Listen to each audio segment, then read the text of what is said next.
आज का हमारा टॉपिक है छोटी बातें बड़े काम की। अब छोटी बातें कौन कौन सी होती हैं? जैसे बहुत छोटी छोटी बातें होती हैं हमारी डेली रूटीन्स की, जो हमारे बहुत काम आती हैं। ठीक है, आपने देखा होगा आपके मम्मी पापा आपको बोल देते हैं ये करो, ये मत करो, ये काम आपको करना चाहिए, ये नहीं करना चाहिए। आपको बुरा भी लगता है, ठीक है, लगता है ना बुरा जब वो आपको कुछ बोलते हैं, गुस्सा भी आता है, लेकिन वो छोटी छोटी बातें आपके बहुत काम आने वाली होती हैं।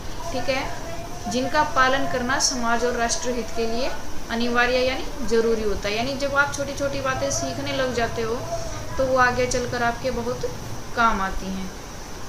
ठीक है, मान लीजिए, देखिए, जब आपकी क्लास में आपके टीचर आते हैं तो आप क्या करते हो? खड़े होते हो, गुड मॉर्निंग विश करते हो, उनको अभिवादन करते हो। अभिवादन का मतलब होता है प्रणाम करना, यानी उनको नमस्ते करते हो, गुड मॉर्निंग विश करते हो। जैसे भी आप करते हो वो चीज़ें किस में आ जाती हैं? हमारी अभिवादन में। ठीक है, यानी किसी भी व्यक्ति का जब आप आदर करते हैं, सम्मान करते हैं, तो वो किस प्रकार करते हैं, वो आपका क्या कहलाता है? अभिवादन। ठीक है, इस प्रकार तुम शिष्टाचार का पालन करते हो। अब शिष्टाचार क्या हो गया? शिष्टाचार यानी अच्छा आचरण, अच्छा आचार, शिष्ट आचार, अच्छा आचार यानी अच्छा व्यवहार। अब टीचर आपकी क्लास में आए, आप खड़े होकर विश करते हो, दूसरा आप नहीं करते हो, तो वो क्या अच्छा आचरण होगा? आपका नहीं होगा। ठीक है, अब इन्होंने एक छोटी सी स्टोरी दे दी है। तरुण है एक बच्चा जो बस में बैठकर यात्रा कर रहा है। यात्रा करना यानी सफ़र करना। ठीक है, एक वृद्ध उसी बस में चढ़ा। यानी वृद्ध कौन होते हैं? बड़े बुजुर्ग हमारे, जैसे आपके दादा दादी होते हैं आपके घर में, वो क्या कहलाते हैं? वृद्ध कहते हैं उनको। बस में बैठने का कोई स्थान खाली नहीं था, तो वो जो वृद्ध थे वो खड़े हो जाते हैं। अब क्या करते हैं? ये देखो, पिक्चर दे रखी है आपको। अब इसको देखकर तरुण ने क्या किया? अपनी जो जगह है वो किसको दे देता है? वो उन वृद्ध को दे देता है। ठीक है, निश्चय ही तरुण ने अच्छे नागरिक का कर्तव्य निभाया। ठीक है, अच्छे नागरिक का कर्तव्य कैसे निभाया उसने? कि उसने अपनी सीट किसको दे दी? बड़े बुजुर्ग को। ठीक है, इस प्रकार का व्यवहार क्या कहलाता है? शिष्टाचार यानी अच्छा आचरण। अब देखो, नेक्स्ट टॉपिक है इसमें हमारा बिजली का दुरुपयोग करना, बिजली का चोरी करना अच्छा आचरण नहीं है। ठीक है, थोड़ी सी लापरवाही आपके बिजली का बिल तो बढ़ाती ही है, साथ में प्रदेश में बिजली का संकट भी पैदा करती है। अब बिजली का संकट कैसे पैदा होगा? अब जब जो बिजली आप प्रयोग करते हैं, यूज़ करते हैं, वो बनाई जाती है बेटा, पानी से बनाई जाती है। बहुत सारी चीज़ें ऐसी होती हैं जिनका प्रयोग हम बिजली बनाने के लिए करते हैं। आजकल सौर ऊर्जा का प्रयोग, यानी सूर्य की जो ऊर्जा होती है, रोशनी होती है, उसका प्रयोग भी किया जाने लगा है। लेकिन जब बिजली बनाई जाती है, जब आप बिजली का यूज़ करते हैं, तो क्या होता है? दुरुपयोग का मतलब होता है गलत प्रयोग, बुरा प्रयोग। ठीक है, लापरवाही होती है, असावधानी, जो आप काम सही ढंग से नहीं करते हैं। अब बिजली का दुरुपयोग कैसे हो गया? मान लीजिए कि आप कमरे में नहीं हैं, आपने बिजली को ऐसे ही छोड़ दिया, जलता बल्ब जलता रहेगा, और पंखे को भी आपने ऐसे ही चलता छोड़ दिया, तो क्या होगा? बिजली वेस्ट होती रहती है हमारी। ठीक है, और बिजली चोरी करना यानी जो घरों में हम, एक तो हमारी बिजली जो आती है, हम नॉर्मली उसके लिए बिल पे करते हैं, लेकिन लोग क्या करते हैं कि उसको डायरेक्ट जो लाइट आती है उसके ऊपर जो तुम्हारे तार वगैरह डाल लेते हो आप, वो बिजली चोरी कहलाता है। ठीक है, तो अब बिजली का दुरुपयोग करने से बिजली का संकट कैसे पैदा हो गया? कि आप बिल नहीं पे कर रहे हैं, ज़्यादा बिल, चलो मान लिया आपने ज़्यादा बिल पे कर भी दिया, लेकिन उससे क्या होता है? बिजली तो वेस्ट होती ही है हमारी। ठीक है, और बिजली बनानी पड़ेगी, तो बिजली का संकट पैदा हो जाता है। क्या आपने कभी सोचा है कि 100 घरों में यदि एक एक बल्ब भी व्यर्थ जलता रहे, यानी मान लीजिए हम सोचते हैं कि हमारे घर में एक बल्ब जलता रह गया, तो इससे क्या होगा? इससे कौन सा बिजली वेस्ट हो जाएगी। लेकिन मान लीजिए 100 घर हैं, उनमें एक एक बल्ब ऐसे ही जलता रह गया, तो कितनी बिजली बेकार होती है। ठीक है, अगर कमरे में कोई ना बैठा हो तो हमें क्या कर देना चाहिए? बिजली और पंखे, बत्तियां और पंखे बंद कर देने चाहिए। देखिए, एक पिक्चर आपको दिखाई गई है यहाँ पर। ठीक है, बिजली से रिलेटेड है ये आपकी। नेक्स्ट हमारा आता है कि पानी को वेस्ट होने से कैसे बचाया जाए। अब देखिए, सुमन है जिसने हाथ धोए और नल को खुला छोड़ दिया, बर्तन साफ किए, नल को खुला छोड़ दिया, पानी वेस्ट हो रहा है। ठीक है, ये हमारी अच्छी आदत नहीं है। हमें क्या करना चाहिए कि जब ज़रूरत ना हो तो पानी को बंद कर देना चाहिए। ठीक है, अब देखिए अगला आता है कि बच्चों ने आधी छुट्टी में खाना खाया, छिलके जो तुम्हारे रैपर्स होते हैं, खाना खाते हो जो पेपर्स होते हैं उसमें, वो इधर उधर डाल दिए। कोई भी तुमने फ्रूट्स लेके आते हो उनके छिलके इधर उधर डाल दिए, तो क्या वो अच्छा आचरण कहलाएगा? नहीं कहलाएगा। डेस्क के नीचे डाल दिए, इधर उधर फेंक दिए, हमें क्या करना चाहिए? उसको कूड़ेदान में डालना चाहिए। ठीक है, आवश्यकता ना होने पर बत्तियां और नल बंद कर देने चाहिए। आवश्यकता होती है जरूरत, जब जरूरत नहीं हो तो बत्तियां बंद कर दें, पंखा बंद कर दें, नल बंद कर दें, कूड़े को सही जगह पर डालें। वो सब हमारे क्या कहलाता है? अच्छा आचरण। अच्छे संस्कार बचपन से ही आ जाते हैं, क्योंकि जब आप बचपन से जो चीज़ें सीखने लग जाते हो तो आगे चलकर बड़ा होने पर आपको उन्हें सीखने की ज़रूरत नहीं पड़ती। ठीक है, आप उनका अपने आप ही पालन करने लग जाते हो। अब देखिए, समय का पालन करना यानी टाइम पर जो भी काम आपको करना है वो समय पर करें। स्कूल आते हो समय पर स्कूल आएँ, समय पर स्कूल से घर जाएं। बस पर चढ़ते समय धक्का मुक्की ना करें, बड़ों का आदर करें। सभ्य भाषा का प्रयोग, सभ्य भाषा यानी एक दूसरे को गालियां ना दे, गलत ना बोलें, उल्टा ना बोलें। स्वच्छता का ध्यान रखें, स्वच्छता यानी साफ सफाई, कूड़ा इधर उधर ना फेंकने की बजाय कूड़ेदान में ही डालें। इससे विद्यार्थी क्या बन सकते हैं? सभ्य नागरिक, यानी जो अच्छे नागरिक। इसके बाद आती है हमारी एक्सरसाइज। ठीक है, अपेक्षा क्या होती है? उम्मीद होती है, यानी जो हम किसी से उम्मीद रखते हैं। अभिवादन मैंने आपको पहले भी बता दिया, प्रणाम, किसी का आदर करना, नमस्कार करना। आचरण, अच्छा व्यवहार होता है। दुरुपयोग, गलत इस्तेमाल, बुरा प्रयोग। निश्चय यानी पक्का इरादा, जब आप किसी चीज़ का कोई पक्का इरादा कर लेते हैं कि हाँ मुझे ये काम करना है, तो वो क्या कहलाता है? आपका निश्चय। व्यस्त होता है, किसी काम को आप कर रहे हैं उसमें बिजी हैं, व्यस्त कहलाता है वो। संकट होता है, मुसीबत। अध्यापक के कक्षा में आने पर आप कैसे अभिवादन करते हैं? आप सभी खड़े होते हो, उन्हें गुड मॉर्निंग विश करते हो, नमस्कार करते हो। ठीक है, ऐसा ही करते हो ना। तरुण ने अच्छे नागरिक का कैसे दायित्व निभाया था? तरुण जब बस में यात्रा कर रहा था तो उसने अपनी सीट किसे दे दी थी? एक वृद्ध को दे दी थी। ठीक है, वो उसका क्या था? अच्छे नागरिक का दायित्व। प्रदेश में बिजली संकट पैदा होने के क्या कारण हैं? बिजली का गलत इस्तेमाल, बिजली की चोरी करना, वो क्या है? बिजली का संकट पैदा करता है। ठीक है, इससे बिजली का बिल तो बढ़ता ही है और क्या होता है? बिजली संकट भी पैदा होता है। पानी को व्यर्थ होने से कैसे बचाया जा सकता है? जब पानी की ज़रूरत ना हो तो नल बंद कर दें। फुव्वारे की बजाय क्या? बाल्टी का प्रयोग करें नहाने के लिए। ठीक है, ऐसे पानी को वेस्ट ना करें। अच्छा नागरिक बनने के लिए कौन सी आदतें हमारे अंदर होनी चाहिए? ये लास्ट जो टॉपिक था हमारा लेसन के अंदर वही है सब। स्वच्छता का पालन करना चाहिए, सभ्य भाषा का प्रयोग करना चाहिए। ठीक है, समय का सदुपयोग करना चाहिए, बिजली पानी का दुरुपयोग नहीं करना चाहिए। उसके बाद आता है हमारा ये टॉपिक कि क्या हमें बड़ों का आदर करना चाहिए? अगर हाँ, अगर करना चाहिए तो हाँ, अगर नहीं करना चाहिए तो नहीं। बड़ों का आदर करना चाहिए, हाँ। मोबाइल पर मित्रों से गप्पे हाँकनी चाहिए?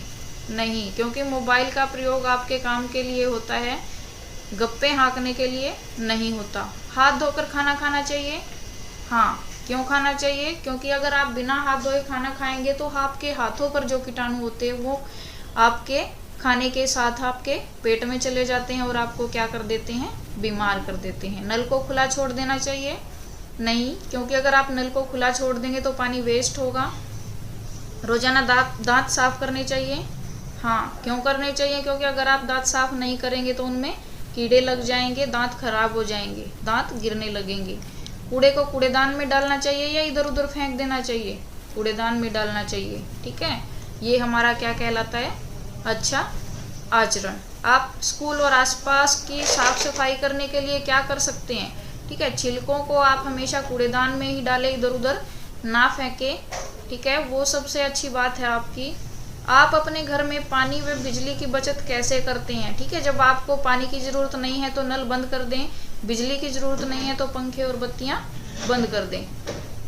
पाठ के अलावा कौन कौन सी अच्छी आदतें हैं जिनसे हम समाज का भला कर सकते हैं? ठीक है, जो निर्धन छात्रों को, अब पाठ के अलावा और कौन कौन सी ऐसी आदतें अच्छी जिनसे हम समाज का भला कर सकते हैं। ठीक है, निर्धन छात्रों को, यानी जो निर्धन छात्र कौन से होते हैं, गरीब छात्र जिनके पास पैसे नहीं होते अपनी कॉपी किताबें खरीदने के लिए, तो उनको आप कॉपी किताबें पेन पेंसिल दे करके उनकी सहायता कर सकते हैं।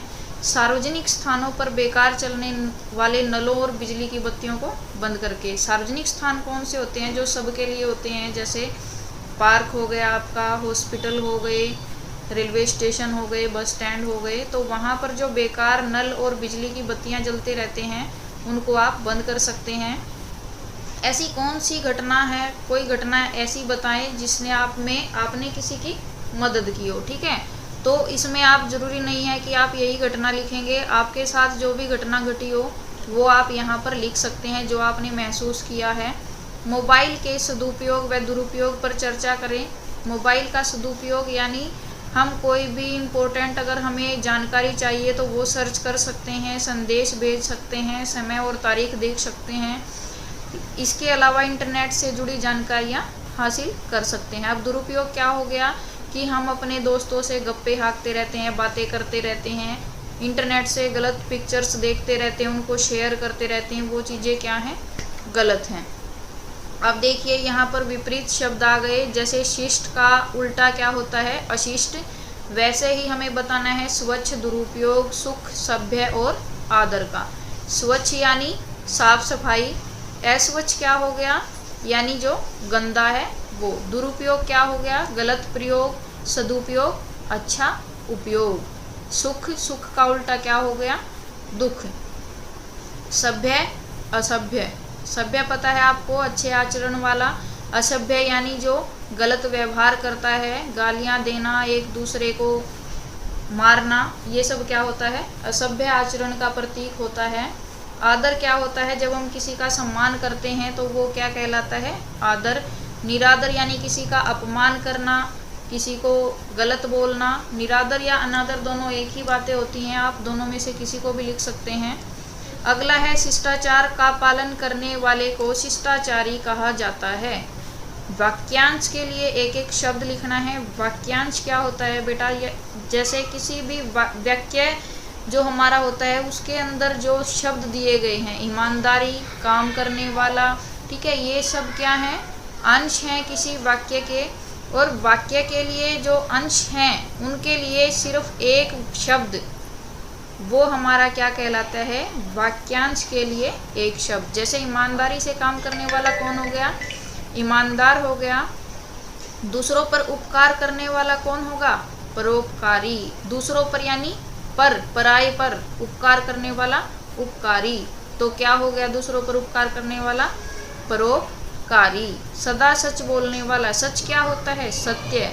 और बोलने वाला कौन हो गया, वादी, सत्यवादी। तो सच बोलने वाला कौन हो गया, सत्यवादी। कम बोलने वाला, कम क्या होता है, अल्प। बोलने वाला क्या होता है, भाषी, अल्प भाषी। ठीक है, अगला है बहुत अधिक बोलने वाला। बहुत अधिक यानी बहु, बोलने वाला भाषी, बहुभाषी। बहुभाषी को हम वाचाल भी बोलते हैं, बहुत अधिक बोलने वाले को। दोनों एक ही बात है, कोई भी लिख सकते हैं आप। साथ पढ़ने वाला, साथ यानी सह, पढ़ने वाला पाठी, सहपाठी। साथ काम करने वाला, साथ यानी सह, काम करने वाला कौन हो गया, कर्मी, सहकर्मी। नेक्स्ट टॉपिक है हमारा नागरिक शब्द का प्रयोग जो पाठ में हुआ है वो नगर और इक जुड़ने के कारण हुआ है। तो नगर जमा इक क्या बन गया हमारा, नागरिक। और तो वर्ष के साथ इक जोड़कर हम क्या बनाएंगे, वर्ष। देखो बेटा ए है, ए को हम जोड़कर क्या बनाएंगे, ए का हम बना देंगे आ। जैसे वह है तो वह का क्या बन गया, वाह। और ई है, ये हमारी छोटी ई लिखी हुई है तो इसको हम किस में बदल देंगे, छोटी ई की मात्रा में। तो वर्ष जमा इक क्या बन गया हमारा, वार्षिक। समाज जमा इक, सामाजिक। देखो स है, स के साथ ए जुड़ा हुआ है तो हमने क्या बना दिया इसको, स को सा। और ई को हमने क्या बनाया, छोटी ई की मात्रा लगा दी, सामाजिक। दिन जमा इक, देखो ई की मात्रा लगी हुई है तो हमें क्या बना दिया इसका, आई की मात्रा में बदल देंगे इसको। दी को दई में बदल दिया हमने, इक है, ई को हम छोटी की मात्रा में बदल देंगे तो दिन जमा इक क्या बन गया, दैनिक। नेक्स्ट है हमारा व्यवहार जमा इक, व्यावहारिक। देखो व है आधा है तो हम इसके साथ ए को आ नहीं बनाएंगे, ये यहाँ पर पूरा है तो हम इसको ए को क्या बना देंगे, आ। व्यय का क्या बन गया, व्या। व्यवहारिक, ई है, छोटी ई है तो ई की मात्रा में बदल देंगे, सिर्फ मात्रा लगाई है हमने यहाँ पर, व्यावहारिक। इतिहास जमा इक, ई लगाया हुआ है इन्होंने तो ई को हम किस में बदल रहे हैं, आई में। यहाँ पर ई लिखा हुआ है तो इसलिए हमने यहाँ क्या लिखा, आई। इतिहास जमा इक, ऐतिहासिक।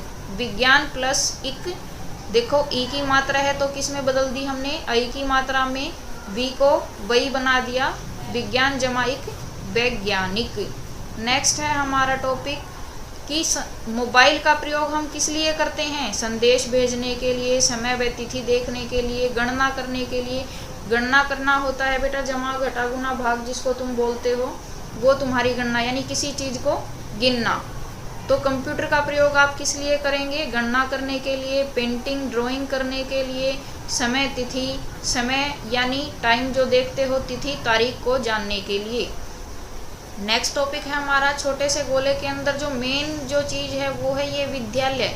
विद्यालय के साथ और क्या क्या चीज़ें जुड़ी हुई होती हैं, अध्यापक होता है विद्यालय में, विद्यार्थी होता है, मेज होती है, कुर्सी होती है और चौक होता है। उसी तरीके से आपको बताना है अस्पताल से क्या क्या संबंधित है, डॉक्टर हो गया आपका, अस्पताल में नर्स होती है, दवाइयाँ होती हैं, रोगी होते हैं, बेड होते हैं, ठीक है। रेलवे स्टेशन पर क्या क्या होता है, ट्रेन होती है, प्लेटफॉर्म होते हैं, टिकट घर होते हैं, स्टेशन मास्टर होते हैं और यात्री होते हैं, ठीक है। आई थिंक आपको चैप्टर समझ आ गया होगा।